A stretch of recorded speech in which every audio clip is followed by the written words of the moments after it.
Hey, let me check in with my last installment of The Little Stranger by Sarah Waters, where my inklings were pretty spot on of the doctor, Dr. Faraday, who doesn't have a first name and, has basically said he's a nobody, he's just a doctor. And indeed, he does kind of come across as that. He is a function.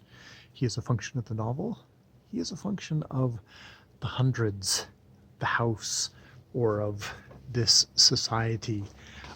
Yes, chapters 11 to 15, or 82 to 113 in tracks, I think.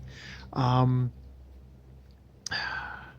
so in these sections we get um, the breakdown of the mother.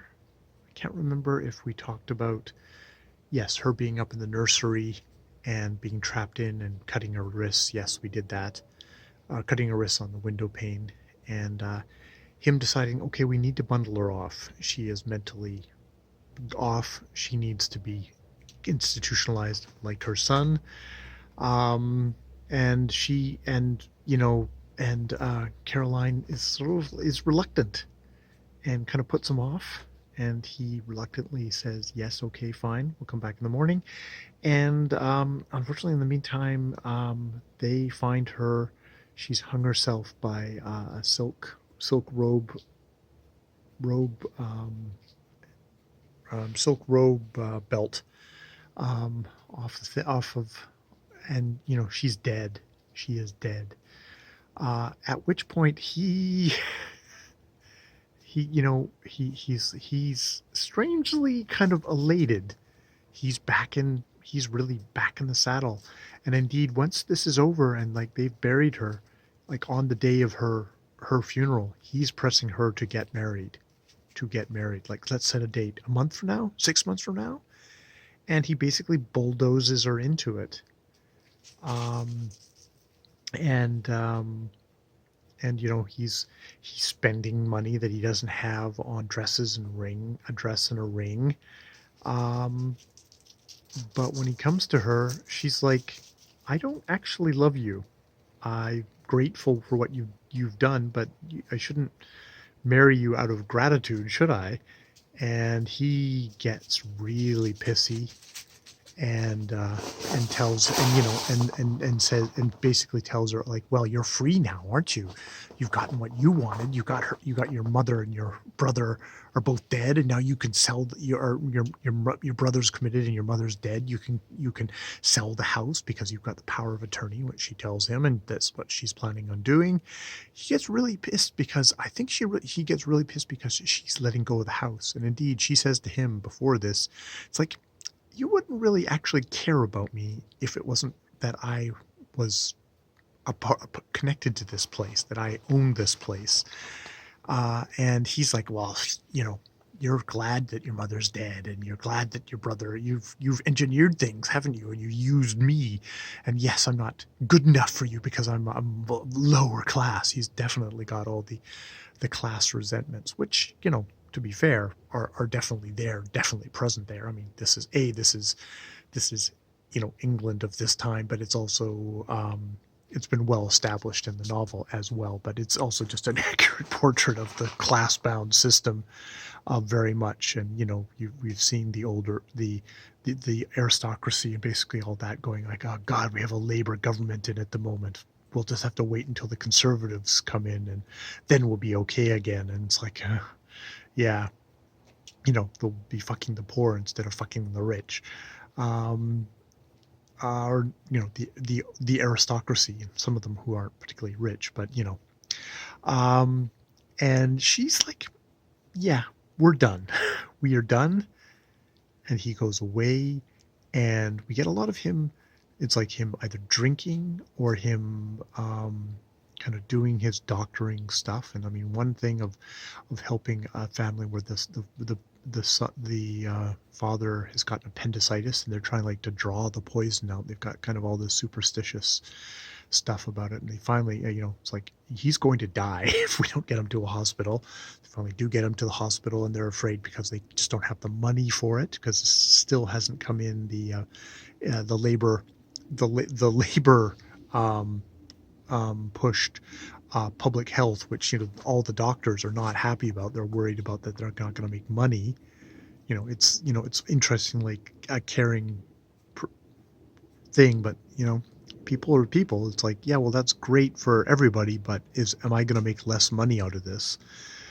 Um, and he really becomes kind of the stocky boyfriend of, like, he takes over a friend, and she's like, no, it's done with. It's done with. This is not. It's not going to go any further. I had a talk with her. It's like, yeah, it's over. She's quite firm. He kind of storms back into the house and grabs her, and she's like, you're not going to do that ever again. I don't want to see you again. I'm selling up the place. It's quite firm. And it's like, oh, okay. Caroline is kind of like, she's been battered, and she kind of sees him for what he is, which is like, you were actually pretty happiest when we're fucked up. And there's talk about this whole thing of, like, somebody's conjuring a spirit, a little stranger, which he calls it at the end. And it's like, it's apparent that it's not Betty that's the one who's conjuring up the little stranger. So he goes away, and I mean, yeah, he has this very long night with this guy, the appendicitis, the family, and stuff like that. And then he pulls over on the side of the road, and he has this weird dream of him driving up to the hundreds, of go up to the gate and then to the house. And it's very confused. And then he wakes up in the morning, and he's like, oh, my hat's been crushed, and I'm by the side of the road. And he goes back to his thing, and he finds his partner there, who's like, there's been a horrible accident, or horrible things happened at the hundreds, and Caroline has taken a header off of the upper level onto the marble below, and is dead. There's an inquest, and Betty reports her last words being, because, like, she heard her walking, heard her up on the thing, and then she heard her say, it's you. And then she was hurtling through space, smash onto the thing.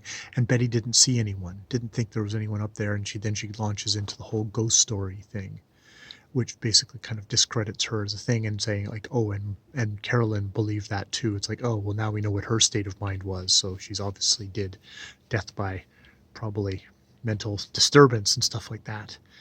And it's like, okay. And at the very end, it's like a couple of years later, he's still a doctor there. Hey, turns out that the public health thing, welfare state didn't bankrupt him. He's actually got more work as a doctor now. But he still goes up. He still goes up to that house, up to the hundreds, and he's sweeping it.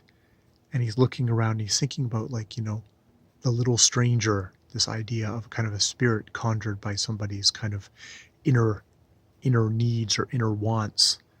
And he looks around, and it's like, I don't see any little strangers. And he looks in a mirror, and he says, all I see is a twisted reflection of myself, but nothing else. It's like, yes, because the twisted reflection that you see in the mirror of himself is the little stranger, is him having conjured this, which, could be supernatural, could be psychological. Yeah. So a really good thing of, like, on this, kind of the Rebecca and the servant lady, and that, it just, and we have a narrator who is the villain of the piece, who is the malevolent spirit of the piece, or at the very least kind of a tool of this house, of this history. And yeah. So I thought there were places in the novel where it kind of the tension dropped. That scene at the dance went on a little too long, kind of seemed to get away from the gothic stuff.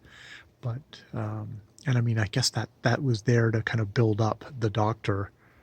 Faraday's kind of desires, his kind of twistedness. It's like he's a strangely asexual guy whose his lust over her is far more about her as an upper class lady uh, who uh, who is connected to the hundreds than it is as a woman.